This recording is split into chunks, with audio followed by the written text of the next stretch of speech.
It was the same things as always, really. It was a very beautiful script. It was very well written.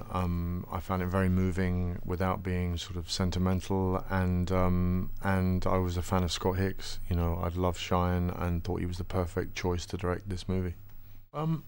Intimidating only because there is a responsibility to do it well. What you want more than anything when you're doing something based on somebody's life is that they see it and they like it, or they think you've done their life justice in some way.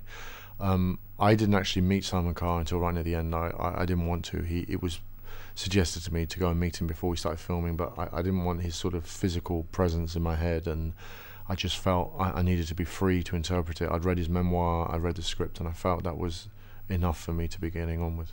No, I didn't really. I think I think boys and girls are fundamentally very different, and this is very much a boisterous way of parenting. You know, it's a very physical. It's very much a guy's perspective and a guy's way of bringing up a family, really.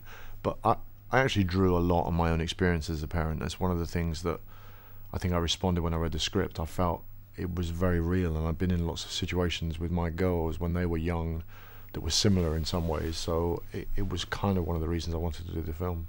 Very, beautiful. The film looks beautiful, and that whole area that the film set in is where I was staying, and was my sort of, the drive to set every day was that kind of view. It was really stunningly beautiful, and I had a very good time there.